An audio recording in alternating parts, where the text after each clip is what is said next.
Hello everybody, welcome back to yet another video. In today's video, what I'm going to be doing is I'm going to be reviewing the 2021 film Raya and the Last Dragon. So, if you haven't heard of it, Raya and the Last Dragon is a brand new movie that came out probably about a week ago since I'm recording this, and it's a new Disney film that came out on Disney Plus, and it's really dumb how they released it, I think. Like, we already have to pay for Disney Plus, right? That's a subscription-based service, and now they're gonna make us pay $35 on top of that to watch their movie. And they did the same thing with Mulan back in the summer, but they're not doing that with any of their other movies, like Soul, that didn't happen, the WandaVision and the Mandalorian and all those shows, they're not happening. So I don't really know why the specific Disney-made films are charging us an obscene price on top of the subscription, like $35 I think it is for the premium access. It's just ridiculous. But anyways, that doesn't actually have anything to do with the movie itself. That has more to do with the production company of Disney and them wanting more money. So we'll just get into the actual review here. So the premise of the movie, for any of you guys that are unfamiliar with it, is that there's this girl named Raya, and the world's kind of going to disaster, so she has to try and stop it, really.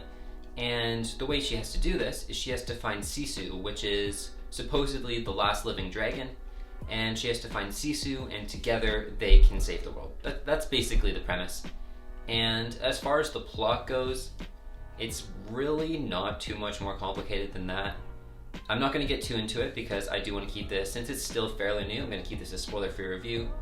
I will say though that the plot is very basic. It's basically a MacGuffin hunt where they have to find different pieces of this stone, and that's supposed to help them save the world.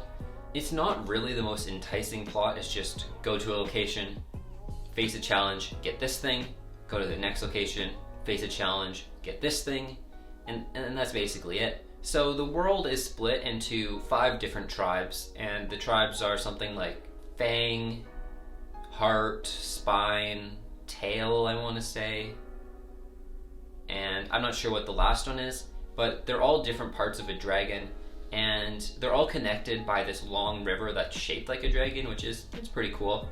And I really like the different aesthetics between the 5 different places. There's one that's like a royal palace, there's one that's like almost nomadic, like Roman type of thing. There's one that's like a bamboo forest that's super desolate and like bones everywhere.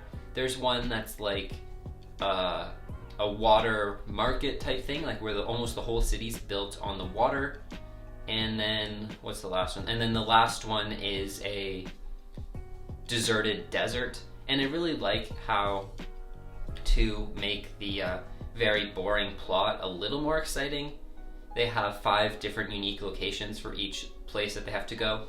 So I did really like that. I enjoyed how there was a different color scheme, a different way of living for each of the 5 different tribes, yet they still felt like they were the same set of people, if that makes sense. So I thought that was really well done. Something that I feel was well done, but also not well done at the same time, is the characters. I really liked Raya as the protagonist. I thought she was a complex character with interesting motivations, and she wasn't like your typical 100% good Disney princess. She did have some flaws, so I liked that. I also liked Namari, I think that's how you pronounce her name. I liked her. That's like, I guess, our main antagonist. I really liked her again because she's a complex character who was struggling with many different emotions and thoughts throughout the movie. The only character I didn't really like of the main, I will say that there's 3 main characters. There's Namari, Raya, and then Sisu. I did not like Sisu. She was basically comic relief the whole time, and a lot of those jokes weren't very funny to me. It felt like they were trying way too hard to try and make Sisu funny, especially to kids. Like, there's one point when I think Raya and Sisu first meet, there's like a fart joke and a butt joke, and then when they're trying to escape Namari, there's like, the way they escape her is through a whole bunch of fart jokes, and it's just dumb. and it's obviously directed towards kids, but I really don't see how kids find that funny. Like, fart jokes aren't that funny, guys. But whatever. Besides that, I still didn't really feel like Sisu was a very good character. She was very optimistic throughout the whole movie. She's very lighthearted, which I guess, fine, whatever. But yeah, she just wasn't my favorite character. I didn't really like her. She was one-dimensional, and yeah. So to move on from Sisu here and the rest of the characters, something that was really important to both Raya and Sisu was the idea of trust, because Raya used to have trust in people, and that's kind of, people broke her trust, and that leaves her where she stands now.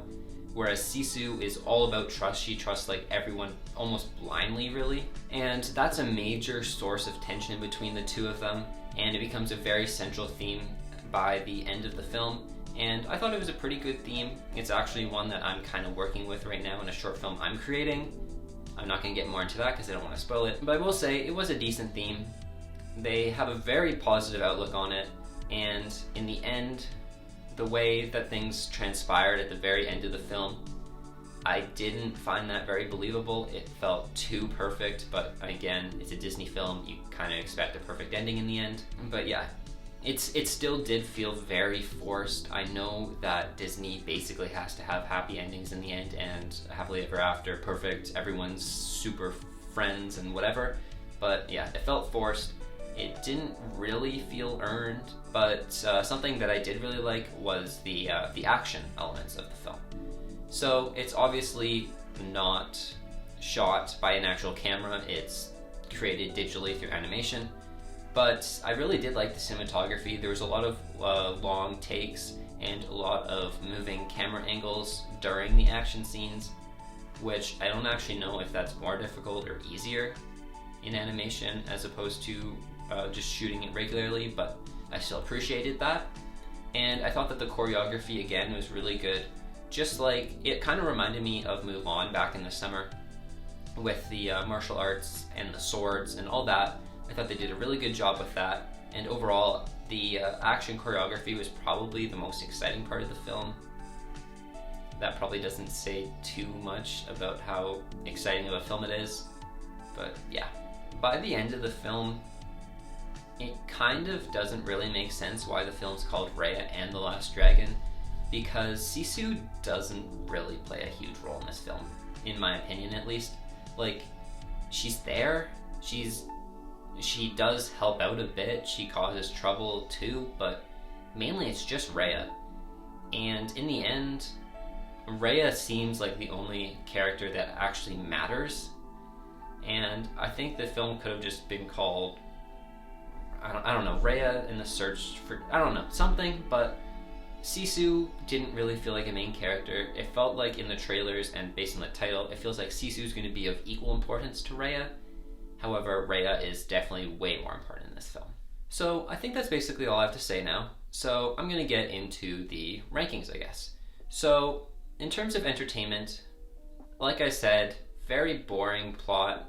However, the characters for the most part were pretty interesting, and like I said, the action was good. So I'm going to give it a solid 7 out of 10 for entertainment value. In terms of quality of film, again, not great, boring plot, kind of lowers that again. So I'm going to give it we'll give it another 7 out of 10 for quality of film, giving it a total overall rating of 7 out of 10. It's not a perfect movie. However, I can see the appeal to kids and anyone who likes Disney movies. Disney movies aren't my personal favorite. If I'm going to watch something animated, I'll watch like Into the Spider-Verse, or I'll watch something that Pixar has made. Disney is not my go-to for animation, but if that is something that you've liked previously, this is definitely very similar to most of their previous works. So yeah, that's all I have to say today. So I hope you guys did enjoy this video. If you did, don't forget to leave a like down below and subscribe for more videos. I started live streaming yesterday or 2 days ago, depending when this video goes up, but I found that really fun, and I'm thinking I might try to live stream more in the future, so let me know if you guys are interested in that. If you want to know when I'm streaming, and just in general get more updates on videos, check out my Instagram, ntd_films. Thank you guys all for watching, and have a good day.